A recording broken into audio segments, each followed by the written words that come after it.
January 26, 1945. 2:15 p.m. near Holtsweer, France, on the edge of the Colmar Pocket. The field is a hard, frozen sheet of winter mud, rutted, crusted, and slick. A thin fog hangs low over the tree line like breath you can't catch. You can almost feel it in your lungs, cold air that scrapes on the way in, then comes out white. Company B is spread thin in shallow positions, half buried in the earth. Try to look smaller than the world. Somewhere ahead, German infantry moves in the gray, shapes between trees, while armored silhouettes loom behind them, blunt and confident. And then the first shells start walking in. Not random, measured, like someone is tapping the ground to find the hollow spot. Second Lieutenant Audiel. Murphy is near the forward edge when the pressure hits. Young enough to still look like a kid under a helmet, old enough now to sound like a man who's had too many mornings like this. He's commanding Company B, 1st Battalion, 15th Infantry Regiment, 3rd Infantry Division. The enemy comes in waves. Infantry probing, then tightening, then pushing harder, supported by tanks rolling up behind them like moving walls. The kind of attack that doesn't just want to kill you. It wants to peel you out of the position and fold the line inward. Murphy reads it fast. He knows what collapse looks like. He knows how quickly a company can be swallowed when armor closes in and the men around you start looking over their shoulders instead of forward.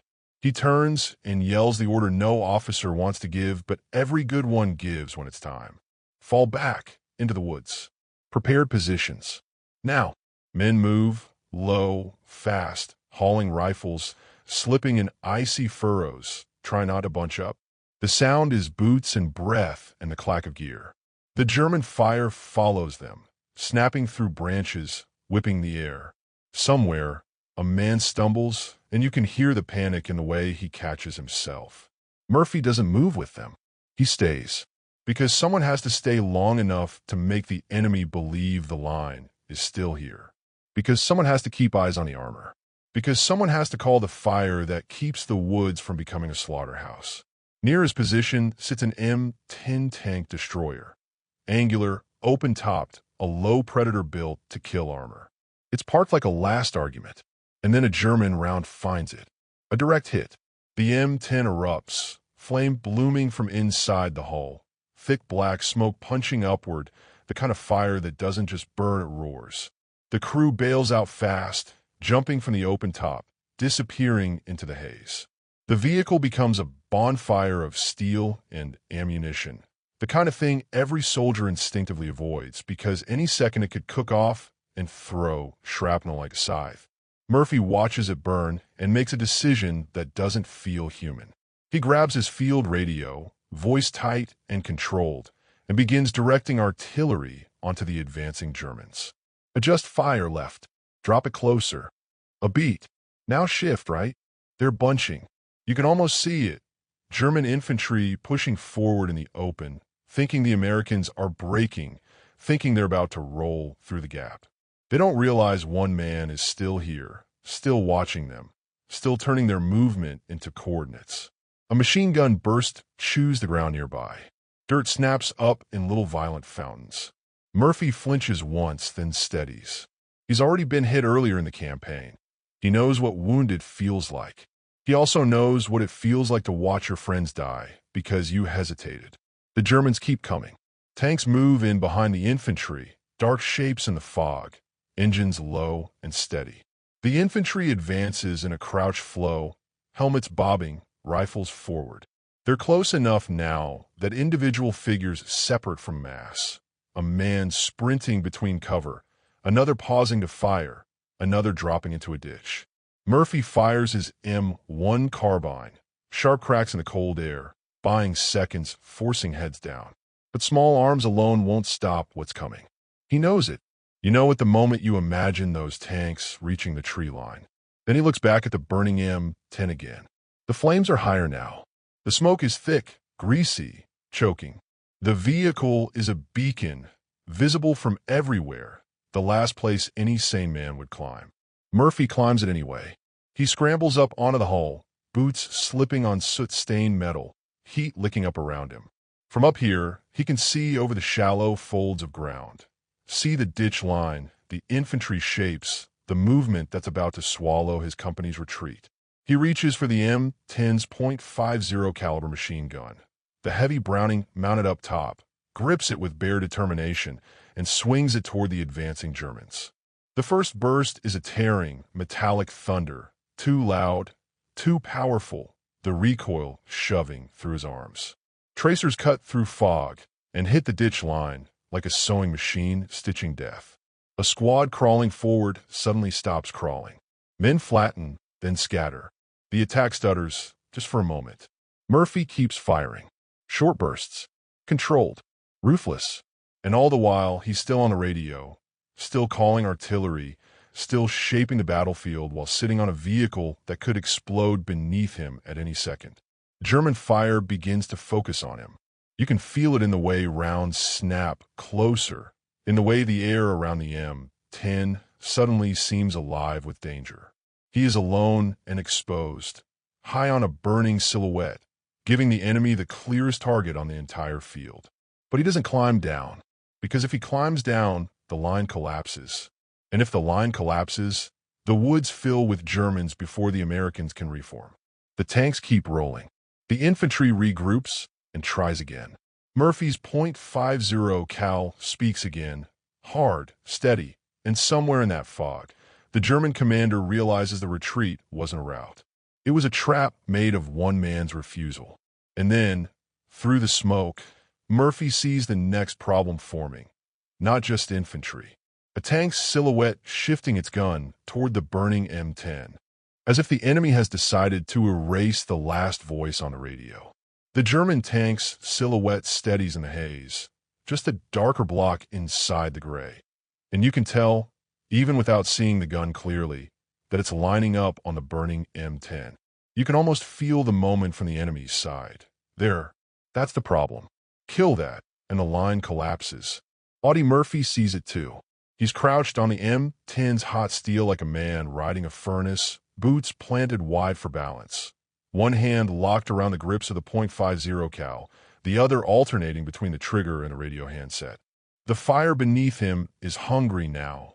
Thick smoke rolling up, the heat rising in waves that sting his face and make his eyes water. The metal under his knees feels alive. And still, he doesn't move. He pivots the Browning slightly and rakes the ground in front of the tank. Not because he expects to kill the tank with a machine gun. He doesn't, but because he can kill what the tank needs most. It's infantry. The .50 cal tears the fog open in bright, strobing lines. You can see tracers stitching into the ditch line and the open ground where Germans are trying to push forward. Men drop. Others flatten. The attack hesitates, then surges again, then hesitates again, like a wave that can't decide whether the shore is worth the cost. Murphy's voice cracks into the radio, calm in a way that feels unreal. Bring it in closer. A pause, someone on the other end arguing, because closer means close enough to hit you. Murphy doesn't argue back. He just repeats it. Closer. You can almost hear the math inside that word. He's measuring distance in lives. If the barrage lands short, it does nothing. If it lands close, it breaks the assault. If it lands too close, it might break him. But he's already sitting on a burning tank destroyer. Risk has stopped being something he negotiates with. Somewhere behind him, back in the woods, his men are reforming. They're trying to breathe. They're trying to stop shaking. They're trying to listen for the sound that tells them the enemy is about to crash into the trees.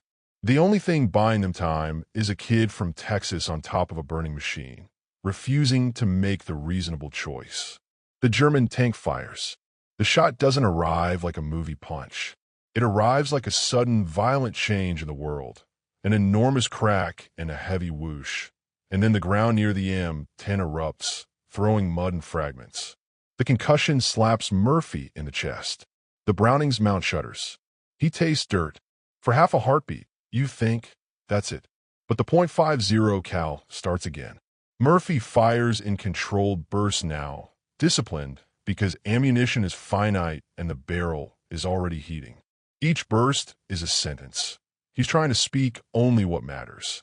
The gun bucks under his hands. Smoke and muzzle flash blend with the fire below him until everything feels like one continuous flame. German rifle and machine gun fire begins to concentrate on him. Rounds snap past. Some hit the M10's hull with sharp metallic pings. Others whip through the smoke, so close you feel them, a pressure in the air. He doesn't duck much. There's nowhere to duck that isn't still exposed. And then the artillery finally arrives. Not politely, not gently. It slams into the field in a line of explosions that seems to walk toward the German advance. Earth heaving, smoke boiling, bodies and debris flung into the air. The German infantry's forward motion breaks. Men scatter. The cohesive push becomes fragments. One squad pinned in a ditch, another turning back, another trying to find cover that doesn't exist. For an instant, the fog is brighter, lit from below by impacts like lightning trapped on the ground. Murphy keeps firing into the gaps the barrage creates, turning retreat into rout, stopping regrouping before it starts. He's doing two jobs at once: hold them down and tell the guns where to fall. And the M10 keeps burning beneath him. The worst part about a vehicle fire isn't the flame you can see. It's the things you can't: ammunition heating, fuel vaporizing, metal weakening. The idea that the machine could decide at any second to end the argument with one violent cook-off. Every burst he fires is time stolen from that countdown. Minutes stretch into something longer than minutes. The fight becomes a loop. Enemy pushes, Murphy fires, artillery lands, enemy scatters, enemy tries again. And through it all, Murphy's leg is hurting, wounded, stiff, angry, each movement on the hot hull sending pain up his body. He's bleeding somewhere. It doesn't matter where. There are too many places a man can bleed in war. He keeps the radio close to his mouth. He keeps his eyes on the ditch line. He keeps the Browning talking. At some point, the .50's barrel is steaming, smoke curling off it like breath in winter. The belt runs shorter. The bursts become tighter. The recoil feels heavier. Not because the gun changed, but because his arms are tiring, his shoulders burning, his hands slick with sweat and soot. And still, German infantry tries to probe around the barrage, trying to work the edges, trying to find a seam. Murphy shifts the gun and cuts them down. He's not just firing. He's daring them to come closer. Because the closer they come, the more certain his aim becomes. And then the inevitable happens. The belt goes slack. The last round spit out, and the Browning gives that dead, hollow click that sounds like a door locking. For a fraction of a second, there's silence from the M10's roof. Just the roar of fire and distant shouts and the hollow thud of artillery. Murphy stares at the gun like he's offended by the idea of empty. Then he looks back toward the woods. His company is there, crouched behind trees, watching him like he's an impossible thing. And now the battle reaches its next, cruel turning point. Holding the line was only step one. If he stays where he is, the Germans will adjust, regroup, and come again. If he retreats now, the enemy follows into the trees and turns withdrawal into slaughter. So Murphy does the thing that seems even more unbelievable than climbing onto a burning tank destroyer. He climbs down, not carefully, fast, sliding off hot metal, boots hitting frozen mud, knees buckling for a heartbeat from pain. He grabs his rifle again, lighter now, familiar, and he limps, half runs back toward his men. As he reaches the tree line, faces turned toward him, wide-eyed, soot-streaked, shaken. He doesn't give them time to speak. He points back into the fog where the Germans are reeling. And he gives the order that can only come from someone who has already decided he's not dying in a retreat. Get up. A pause. We're going back.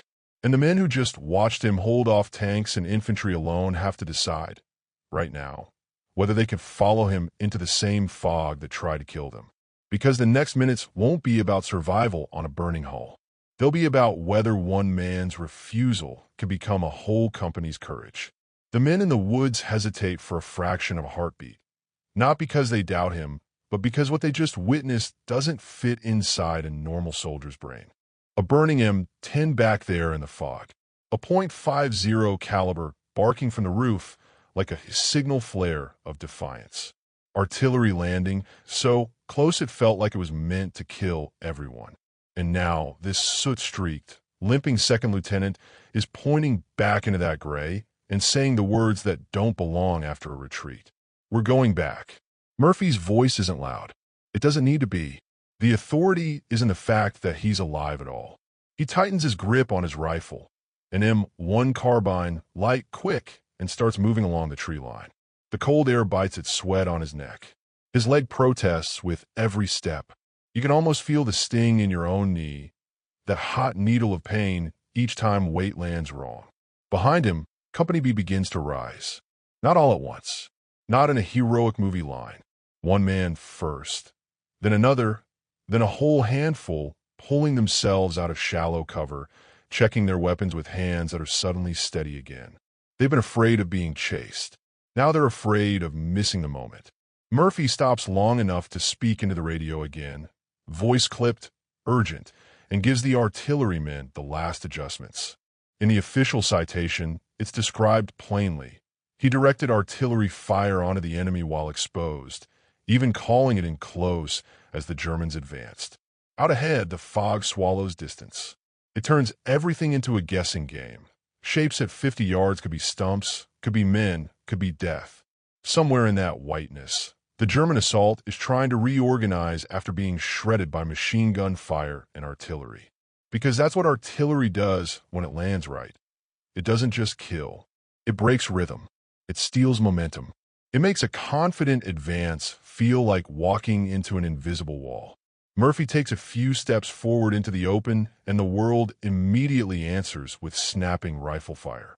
A round cracks past his head and hits bark, splintering it. Another punches into the dirt near his boot. He doesn't sprint. He can't, not with the leg. Instead, he moves like a man who has already accepted that survival is a bonus, advancing in short bursts, dropping, firing, getting up again. His carbine spits quick shots into the haze whenever a helmet shape appears, whenever a muzzle flash winks, whenever movement betrays itself. Behind him, Company B fans out, small groups, low, cautious but moving. You can feel their confidence returning in the only way confidence ever returns in war. By doing something, not waiting, not hoping, doing. And the Germans, who believed they were chasing a broken company, suddenly realized the broken company is turning around. Murphy's earlier stand has already changed the enemy's mental picture. According to his Medal of Honor citation, he held the position and fired until he ran out of ammunition, then rejoined his men and led them in a counterattack. That sequence matters because it means the Germans aren't facing a fresh defense. They're facing the same man who just refused to die, now bringing the rest of the company back with him. A German squad tries to rise from a ditch line, stunned survivors regrouping, and Murphy's carbine cracks, forcing them down again. Another American soldier drops beside a tree and fires. Another throws a grenade that disappears into fog and returns as a flat, violent thump. The battlefield becomes a series of micro-moments. A man runs 3 yards and stops. A rifle bolt works. A shout left, left, and everyone shifts their aim. A tank engine revs somewhere, then fades, unsure whether to push forward into a line that suddenly has teeth again. And in the middle of all of it, Murphy keeps directing, pointing, signaling, firing, his presence pulling the company's attention forward instead of backward. He's not just leading with rank. He's leading with trajectory, showing them where the fight is going to happen and forcing them to meet it. The Germans begin to waver. They're not cowards. They're soldiers, some of them veterans, who understand when a push is turning into a trap. The artillery is still falling near their avenues of approach. The American fire has thickened. The easy victory they expected, the collapse into the woods, didn't happen. And now there's another problem. If they linger too long in the open, they'll be cut apart again. Murphy's Medal of Honor citation later credits his fire and direction for killing or wounding a significant number of enemy and breaking the attack. Secondary histories often describe him holding off a large force for roughly an hour and inflicting heavy casualties. Numbers vary by retelling, but the core outcome is consistent. The German assault stalls, then withdraws. And you can feel that withdrawal before you see it. The firing becomes less coordinated. The movement becomes backward instead of forward. A helmet disappears behind a fold of ground and doesn't reappear.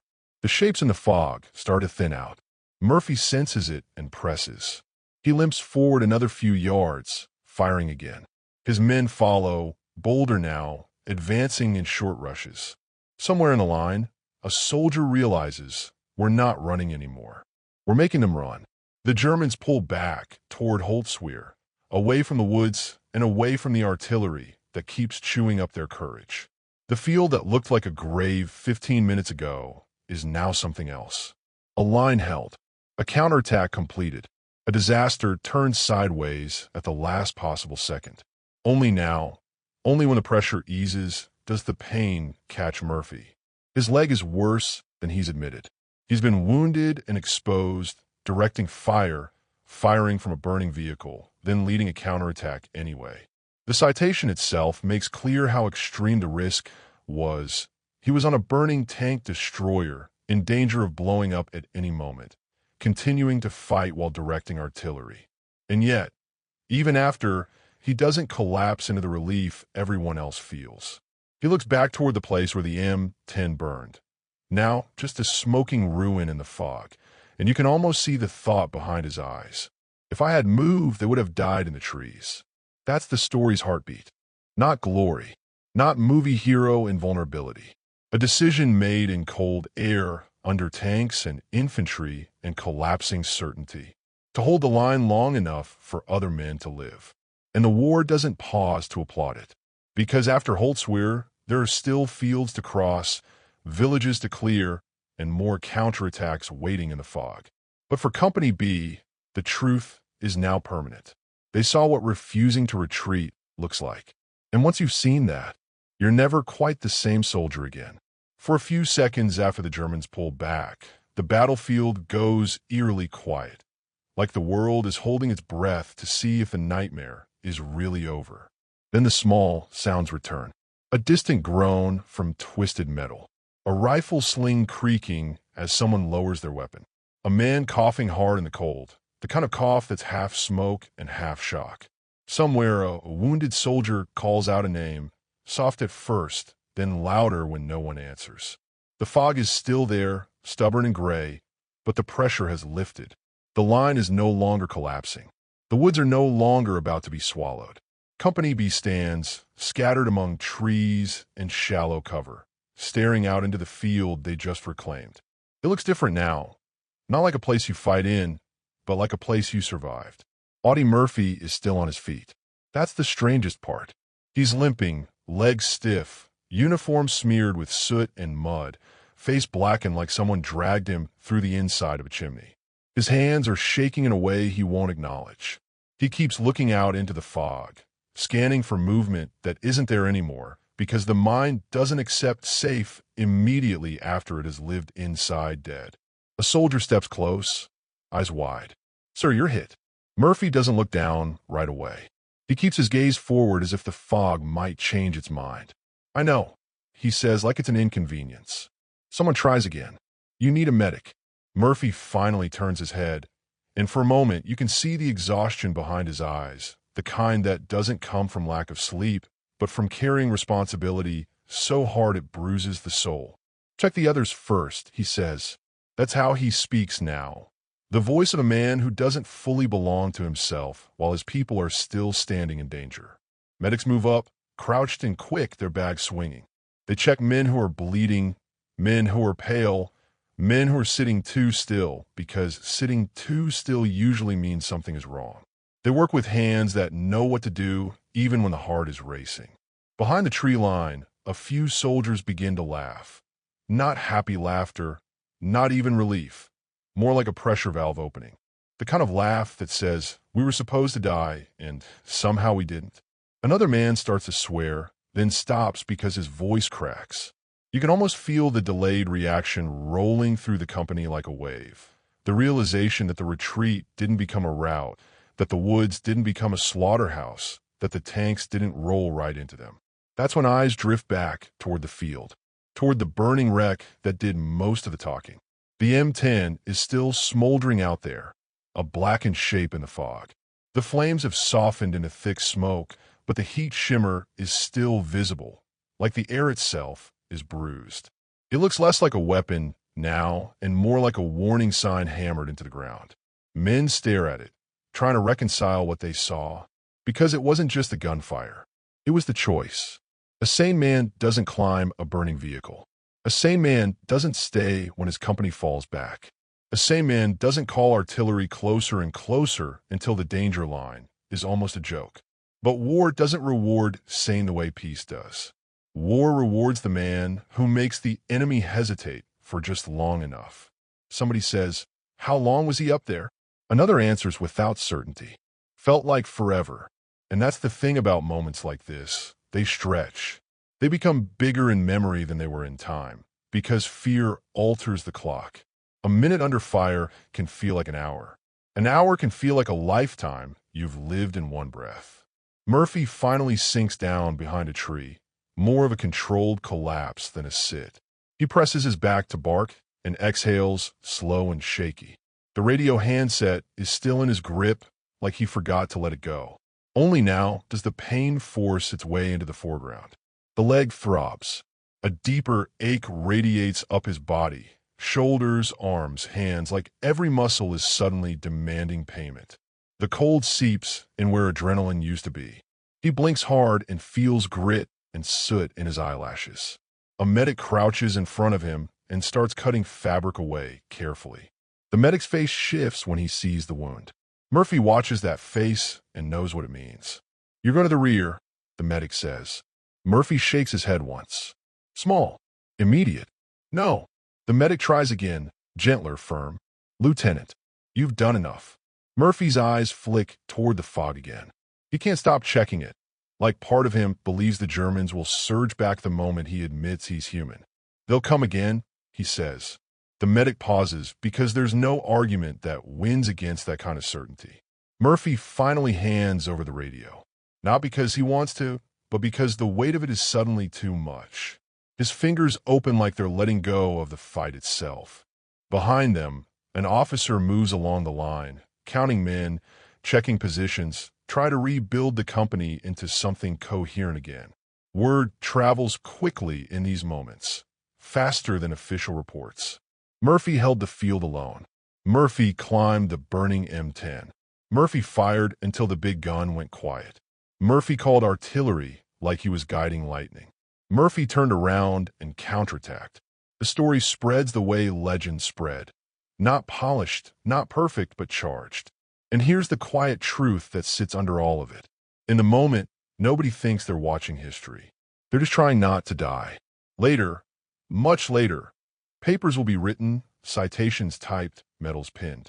People will describe the action in clean sentences that can't capture the smell of smoke or the sting of cold air in a torn lung. But right now, in the woods near Holtsweer, the story isn't about medals. It's about the line still being there. It's about the fact that a German assault, backed by armor, did not roll through this company and erase it. It's about men who will go home one day because the retreat wasn't allowed to become a collapse. Murphy closes his eyes for a second, just one. When he opens them, the fog seems thinner. Not because it actually is, but because the mind has stopped screaming for a moment. And then an officer crouches beside him, voice low. "They're writing it up," the officer says. "What happened here?" Murphy doesn't answer. He's still listening to the battlefield the way a man listens after a near accident, waiting for the second crash.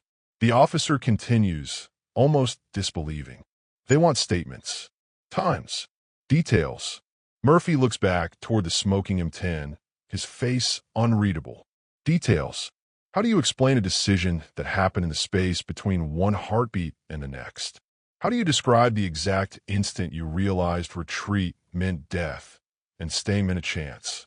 He swallows, then finally speaks, not like a hero, but like a tired soldier.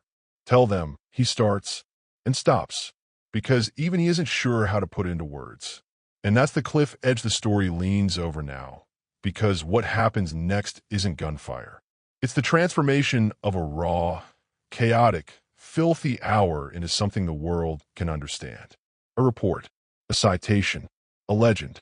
And legends have a price, especially for the man who has to live inside his afterward. The first real, normal thing that happens after a fight like that is paperwork. It sounds insulting, almost like reducing an hour of smoke and terror and raw nerve in a boxes on a form. But that's how armies remember, not by emotion, but by ink. In a farmhouse being used as an aid station, the air is warmer and smells like iodine, wet wool, and the sour edge of blood. Murphy sits on a crate while a medic finishes wrapping his leg. The bandage is too white against the soot on his hands. He keeps flexing his fingers like he's trying to make sure they still belong to him. Outside, the guns have moved on.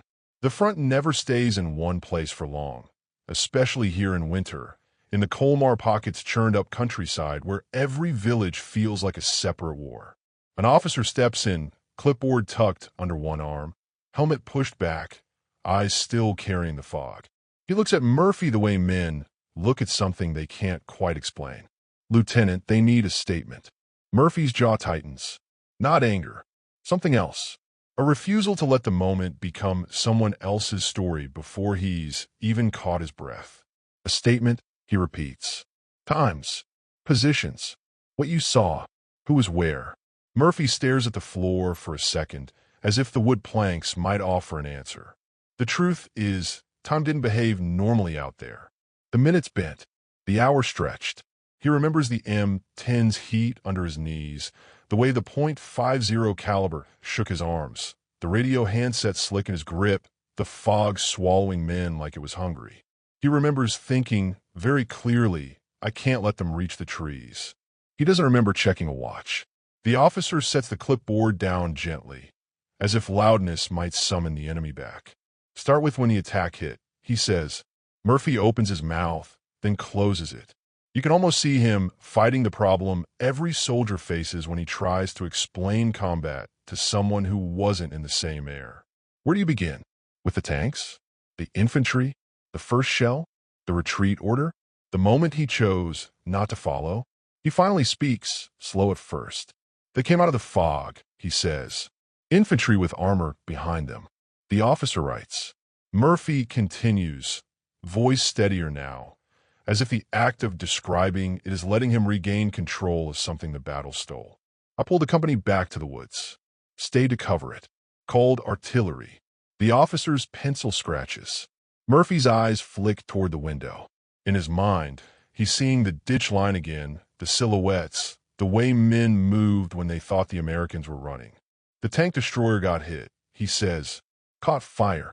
He stops there because that's the hinge, the moment everything becomes unbelievable even to him. And he was the one who did it. The officer doesn't interrupt. He just waits. Murphy exhales. "I used the .50. The pencil pauses. The officer looks up. Murphy's face stays flat, almost stubborn, like he's refusing to let the story turn into a performance. Kept firing. Kept calling it in. "How long?" the officer asks. Murphy's shoulders lift in the smallest shrug. "Long enough," he says. And there it is, the only measurement that matters in war. Long enough for men to live. Long enough for the line not to fold. Long enough for reinforcements to become real instead of a hope. The officer tries again. "An hour? Less." Murphy doesn't answer right away. He isn't being evasive. He genuinely doesn't know, because in that kind of pressure, your brain stops tracking minutes and starts tracking survival states. Finally, he says, "It felt like it didn't end." The officer nods like he understands. Maybe he does. Then the officer asks the question that makes the room feel smaller. "And then you counterattacked." Murphy's gaze hardens. Not proud, determined. "They were backing up," he says. "We had to push them off. If we didn't, they'd come right back." The pencil begins moving again, faster now because the sentence itself is ammunition. Counterattacked, led the company, regained positions. This is how legends are built. Quietly, by men writing what they saw before exhaustion changes the memory. But there's a strange cruelty in this process too, because every sentence the officer writes is shaping how the world will understand this moment. And the world loves clean stories. One man, one burning vehicle, one heroic stand. The reality is messy, eh? It's fear. It's pain. It's a decision that could have ended with Murphy vaporized if the M10 cooked off at the wrong second. It's the fact that for all his stubbornness, he's still just flesh, bleeding, shaking cold. Later, the write-up will climb the chain.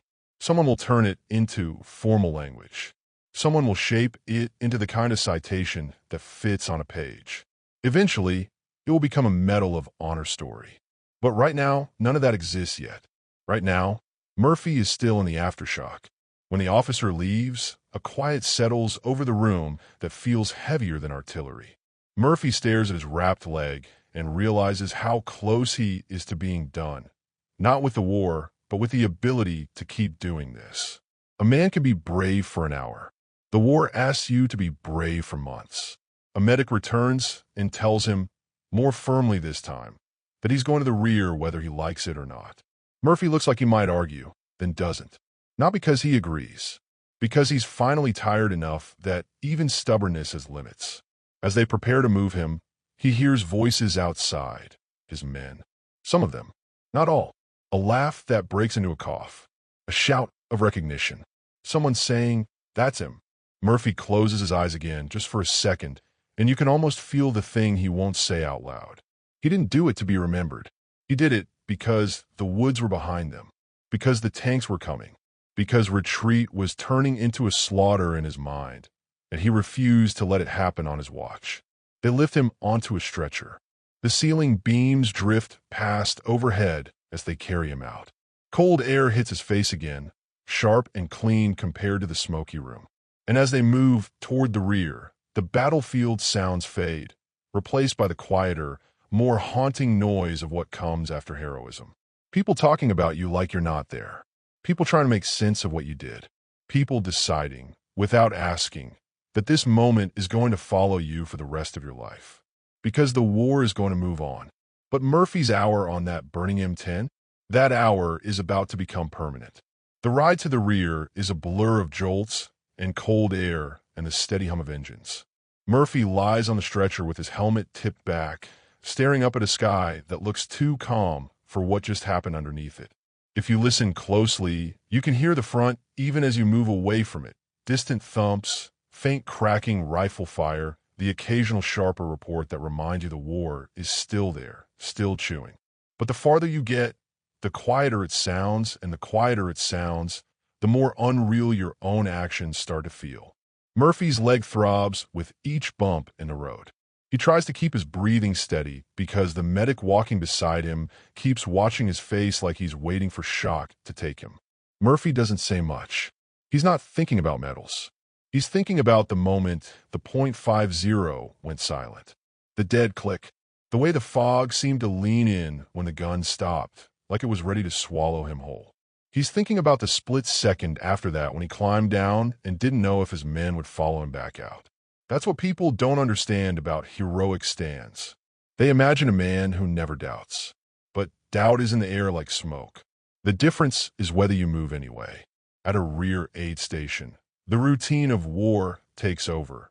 Names, ranks, wounds, treatment, the efficient stripping away of individuality into medical necessity. A nurse cleans soot from his face and finds the skin beneath it, pale and young. Someone remarks, quietly, how small he looks without the grime. Murphy hears it and doesn't respond, because he knows what he looked like out there, a silhouette on a burning vehicle, a target that refused to disappear. They tell him he'll be evacuated further back, that he needs rest, that he needs recovery. The words are sensible, the words are correct, and they sound like betrayal. Because rest means leaving his company in the line, leaving men who just watched him do the impossible, now facing tomorrow without the same anchor. Murphy asks one question, voice flat. How bad? The medic doesn't ask what he means. Everyone knows. How bad are we? Casualties? Losses? Who didn't make it? The answer comes in careful pieces, because no one likes delivering death to a man who's already carrying too much. Murphy nods once, slow. He looks away. This is the part the story doesn't show when it turns into a legend. The aftermath isn't triumphant. It's accounting. It's names. It's the quiet gap left by someone who isn't there to laugh in the corner anymore. Days pass, then more. Snow and cold keep pressing down on the Colmar Pocket as the fighting continues. Murphy heals enough to stand, then walk, then limp without support.